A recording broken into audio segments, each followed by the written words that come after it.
खुशखबरी। जी हाँ, जो लाऔलाद है उनके लिए जूही फर्टिलिटी सेंटर, जहां doctor Nirmala Agarwal MD DGO IVF, इनके जूही फर्टिलिटी सेंटर में आईवीएफ इन विट्रो फर्टिलाइजेशन के जरिए ख्वातीन का बांझपन दूर करते हैं। डॉक्टर निर्मला अग्रवाल ने मीडिया से बात करते हुए कहा कि यह ट्रीटमेंट 8 से 10 दिनों में मुकम्मल हो जाता है और इनके यहाँ इजी इंस्टॉलमेंट की भी फैसिलिटी अवेलेबल है और ये ट्रीटमेंट ख़वातीन के लिए बिल्कुल सेफ है। सुनते हैं डॉक्टर निर्मला अग्रवाल क्या कहते हैं, उन्हीं की ज़ुबान। Okay, good morning. मैं डॉक्टर निर्मला अग्रवाल हूँ, director of Juhi fertility centre, जो शेखपेट टोली चक्की में है। और हम ये फील्ड में सिंस द पास्ट 15 ईयर्स हैं और वैसा हमारा एक्सपीरियंस है अराउंड 35 ईयर्स। और पहले हमारा प्रैक्टिस जो था भगवान देवी हॉस्पिटल में था, जो कि ओल्ड सिटी में है। और फिर from 2010 I am totally into infertility. तो अभी हमारा जो सेटअप है ये सारा इनफर्टिलिटी चाइल्डलेस कपल्स के लिए सेंटर है, जहाँ पर कि male female infertility, laparoscopy, hysteroscopy, IUI, IVF, ICSI, ये सारा ट्रीटमेंट यहाँ पर होता है। मैम, एक मेरा एक छोटा सा सवाल है मैम। हाँ।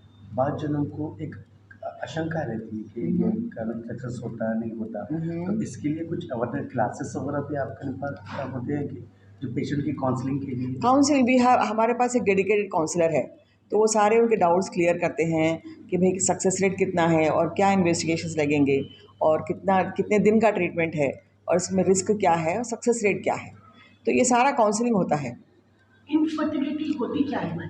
हाँ, देखिए, इनफर्टिलिटी का डेफिनेशन ये है कि कोई भी मैरिड कपल 1 साल से जब साथ में रह रहे हैं और कोई कॉन्ट्रासेप्शन यूज़ नहीं करते हैं, फिर भी अगर उनको प्रेगनेंसी नहीं आती है, तो देन उनको हम इनफर्टाइल कपल बोलते हैं उनको।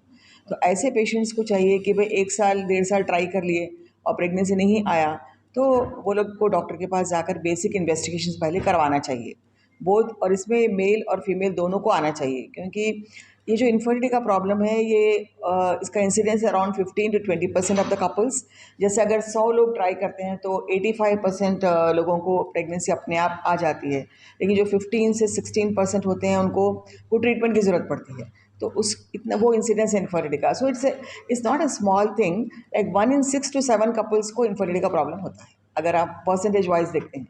और ये जो 15% है, इसमें से जो 40% होता है कि लेडीज़ में रीज़न होता है और 40% होता है कि भाई मेल्स में कुछ प्रॉब्लम हो सकता है जिसकी वजह से बच्चा नहीं हो रहा, और 20% में ऐसा होता है कि भाई दोनों को कुछ छोटा मोटा प्रॉब्लम है जिसको कि हमको करेक्शन करना ज़रूरी है। आईवीएफ ट्रीटमेंट क्या है मैम? हाँ, आईवीएफ का मतलब ये होता है कि इन विट्रो फर्टिलाइजेशन। तो उसका मतलब क्या है? Vitro means outside the body. So जब भी हम अंडा और स्पर्म को, अगर हम फर्टिलाइजेशन की जो प्रोसेस होती है उसको बॉडी के बाहर करते हैं, टेस्ट ट्यूब में करते हैं, लैब के अंदर करते हैं, इंक्यूबेटर में, तो उसको हम टेस्ट ट्यूब बेबी बोलते हैं। That is IVF. In a layman's language it is called test tube baby. और इसके लिए हमको क्या करना पड़ता है? लेडी को 10 डेज तक डेली इंजेक्शन देते हैं, ताकि हमको ज़्यादा अंडे तैयार करना पड़ता है। नेचुरल साइकिल में सिर्फ 1 अंडा तैयार होता है, इसमें हमको 10 से 12 अंडे की ज़रूरत पड़ती है। तो जब भी अंडा तैयार होता है तब उसको एक छोटा सा प्रोसीजर से उसको निकाल लेते हैं अल्ट्रासाउंड में देखते हुए, और फिर इसको हम हस्बैंड के स्पर्म से मिला करके इंक्यूबेटर में ग्रो करते हैं फॉर अबाउट 5 डेज़। तो 5 डेज़ के बाद एक छोटी ट्यूब में लेकर के उसको यूट्रस में ट्रांसफ़र करते हैं। सो ये प्रोसीजर है जिसको कि हम आईवीएफ बोलते हैं। तो क्या ये सेफ है मैम? 100% सेफ है, देयर इज़ नो प्रॉब्लम। आजकल इतने अच्छे मेडिसिन आ गए हैं इसमें कि इस जो पहले जो रिस्क था एक हाइपर स्टिमुलेशन का, वो भी अभी ज़ीरो हो गया है। अदरवाइज़ पहले क्या है, एक 5% पेशेंट्स को OHSS करके होता था, ओवेरियन हाइपर स्टिमुलेशन सिंड्रोम। अभी now it is a zero. तो एक बार इनफर्टिलिटी को करा लिया ट्रीटमेंट, हाँ। तो नेक्स्ट बेबी के लिए भी उनको यही सेम प्रोसीजर की जरूरत इसमें क्या होता है, जैसे उसको हमने इनफर्टिलिटी उनको आईवीएफ हमने क्यों किया? अगर सपोज़ उसे दोनों ट्यूब ब्लॉक हैं तो उसको हर बार आईवीएफ ही करना पड़ेगा। और अगर सपोज़ कुछ और रीज़न, अंडे नहीं बन रहे हैं या फिर वे और कुछ प्रॉब्लम है, तो फिर सेकंड टाइम अपने आप से भी होने का चांस होता है। 30% हमारे पेशेंट्स ऐसे हैं जिसको कि हमने फर्स्ट टाइम आईवीएफ किया और सेकंड टाइम वो अपने आप कंसेप्शन हो जाता है। मेरा एक छोटा सा सवाल है, जो मिडिल क्लास से लेके जो बीपीएल फैमिली हाँ। ये लोग भी अफोर्ड कर सकते हैं? ये कितना एक्सपेंसिव ये रहता देखो, है? एक मिथ है कि बहुत एक्सपेंसिव है। It's not very expensive. जैसे आईवीएफ का जो प्रोसीजर कॉस्ट है वो इट्स अराउंड 95,000, और उसके बाद वो जो मेडिसिन लगते हैं वो अराउंड 70 to 80,000 तक के होते हैं। तो ये सारा मिला के तुमको 1.82 लाख में पूरा कंप्लीट हो जाता है। आपका जो ये सेंटर है मैडम, ये दूसरे सेंटर से अलग क्या है, या क्या टेक्नोलॉजीज क्या है, डॉक्टर्स कैसे हैं, इसके बारे में इसमें देखो क्या, हमको जब भी सेंटर हम जाते हैं तो हमको ये देखना है कि भाई उसमें जो क्लिनिशियन हैं, जो जो मेन डॉक्टर है, उनका एक्सपीरियंस कितना है, उनका ट्रेनिंग कहाँ पर हुआ, और उनके क्लिनिक में अभी तक कितने बेबीज़ का डिलीवरी हो चुका है, कितने बेबीज़ बॉर्न हुए हैं, और उनका जो मेन लैब का जो एम्ब्रियोलॉजिस्ट होता है, he is the main person. So doctor, clinician और एम्ब्रियोलॉजिस्ट, ये दो बिल्कुल बेस्ट होना चाहिए। Only then you can get the results. And third, तुम्हारा जो लैब की क्वालिटी है, उसमें जो गैजेट्स हैं, जो इंक्यूबेटर्स हैं, वो कितने इंक्यूबेटर हैं, उसकी क्वालिटी क्या है, एयर क्वालिटी क्या है, तुम कितना ध्यान देते हैं ये सब चीज़ों पर, उसके ऊपर ये सारा डिपेंड करता है। तो जब भी हमको आईवीएफ कराना है तो सारे फैक्टर्स हमको स्टडी कर ही कराना चाहिए। जो भी एक नया सेंटर आता है जिसको कि नॉट मच एक्सपीरियंस, साल 2 साल का एक्सपीरियंस है, तो उनका सक्सेस रेट और जो एक्सपीरियंस है उनका सक्सेस में फ़र्क रहेगा, because there is a learning curve. तुमको शुरू में, हमारे पास भी कम था शुरू में, साल 2 साल 3 साल 4 साल थोड़ा कम रहता है। धीरे धीरे तुमको पता चलता है कि भाई कौन से पेशेंट को कैसा ट्रीट करना चाहिए, और ट्रांसफ़र की जो टेक्निक है वो क्या यूज़ करना चाहिए। That's how you improve every year. So you should select a center which has an experienced gynecologist, experienced embryologist. क्या आपके सेंटर में कुछ डिस्काउंट्स वगैरह भी रहते हैं? से हमारे पास एक क्या थोड़ा डिस्काउंट भी कर सकते हैं, और दूसरा ईएमआई की फैसिलिटी है, 0% इंटरेस्ट। सो वो एक बहुत अच्छी चीज़ है, मिडिल क्लास लोग they can afford that. Yes. आप मैडम 30 ईयर्स से ज़्यादा, मोर देन 35 ईयर्स। 35 ईयर्स का आपका एक्सपीरियंस है, तो आपके एक्सपीरियंस से ये बताइए कि क्या रिस्क परसेंटेज इसमें क्या होता है, और आपके पास क्या परसेंटेज है, या रिस्क परसेंटेज? देखिए, जैसे हम पिछले 15 साल से आईवीएफ कर रहे हैं, और शुरू में जैसा क्या था, मेडिसिन थोड़े इस टाइप के नहीं थे कि ओएचएसएस प्रिवेंट करें, तो हमारे 2 पेशेंट्स को ओएचएसएस हुआ था, लेकिन फिर उसको हमने एडमिट करके ट्रीट करके then they had delivery also, they delivered the babies also. And then एक और जो कॉम्प्लिकेशन हुआ था, वो ओवरीज कभी कभी ट्विस्ट हो जाते हैं, क्योंकि हम बहुत ज़्यादा अंडे बनाते हैं, तो फिर ओवरीज टॉर्शन होने का डर होता है। तो हमारे इतने सारे केसेस में से 2 पेशेंट्स को ओवेरियन टॉर्शन हुआ था, बट बोथ ऑफ देम उनको लैप्रोस्कोपी करके हमने डीटॉर्शन किया एंड दे आर नॉर्मल। सो ऐसा कुछ लाइफ थ्रेटनिंग रिस्क नहीं है इसमें। आईवीएफ से आपके और क्या ट्रीटमेंट है मैडम? आईवीएफ के अलावा जैसे हमारे पास आईयूआई एक है, जो कि थोड़ा छोटा ट्रीटमेंट होता है, और इक्सी करके जो लेटेस्ट एडवांस ट्रीटमेंट है, आईसीएसआई बोलते हैं, और फिर हमारे पास है जैसा पीजीटी बोलते हैं, प्री इम्प्लांटेशन जेनेटिक टेस्ट, और लेज़र हैचिंग बोलते हैं।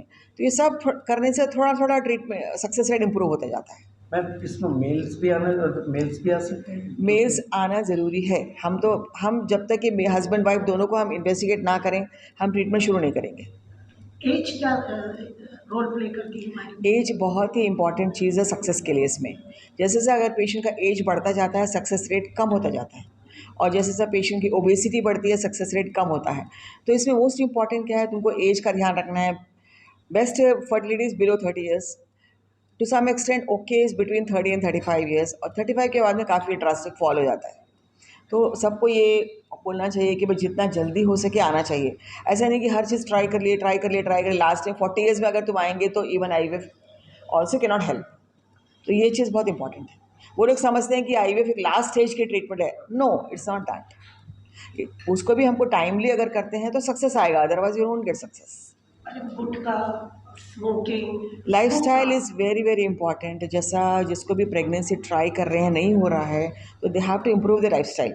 एक तो वेट को चेक में रखना है, daily exercise, avoid junk food, and then avoid alcohol over use, and then avoid smoking. Because smoking और हुक्का, ये 2 चीज़ ऐसे हैं बहुत ही ख़राब हैं, जो अंडों के लिए और स्पर्म्स के लिए।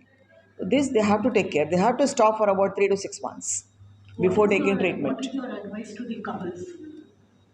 लाइक अभी हम लोग ये देख रहे हैं यंग कपल्स में, even girls are also they started smoking. It's very very bad for their fertility and for their other overall health. जैसा क्या है, इवन अंडा भी एक बॉडी का सेल है। जैसा ये पूरे this are all toxins which are released with smoking and hookah. तो बॉडी के सारे सेल्स का मेटाबॉलिज्म कम हो जाता है, टॉक्सिन से हेल्थ ख़राब होता है, अंडे का हेल्थ भी ख़राब होता है। आपका ये सेंटर कितने साल से है madam? This we are running since the past 15 years। And your experience is more than 35? Yes. And हमारा सेंटर का ये है कि I focus exclusively on infertility, I don't do anything else. तो इसमें क्या रहता है, somebody who is doing only one job, you can give a very good success rate, because day and night you think about that, how to improve, how to improve, how to improve. Because there are so many centers here in Yes, fertility, lot of yes, centers here. yeah. सब centres में क्या है, people are going for training for 1 month 2 months and then they are starting the centres. So उनका थोड़ा learning का बड़ा रहेगा, तो definitely they will have low success initially, और ये सक्सेस जब बढ़ता है धीरे धीरे ही बढ़ता है. पीसीओडी कैसे डिटेक्ट होता है मैडम? हाँ, पीसीओडी पीसीओडी का मतलब है पॉलीसिस्टिक ओवेरियन डिजीज़. तो ये एक डिजीज़ होती ऐसी होती है जैसे जो अंडा बनाने की थैली ओवरी होती है, उसमें काफ़ी सारे सिस्ट हो जाते हैं. और यूजुअली ये जो होता है ओबेसिटी से होता है ये. तो जैसे जैसे पेशेंट का वेट बढ़ता जाता है, एक हार्मोन थोड़ा बढ़ जाता है, इंसुलिन करके हार्मोन होता है, जिसकी वजह से ओव्यूलेशन में प्रॉब्लम होती है. तो जो महीने को महीना जो रेगुलर अंडा बनना चाहिए वो स्टॉप हो जाता है, उसकी जगह मल्टीपल सिस्ट तैयार हो जाते हैं. तो ऐसे पेशेंट को चाहिए कि अपना वेट कंट्रोल करें, बॉडी मास इंडेक्स बिलो 25 रखें. So that is very important.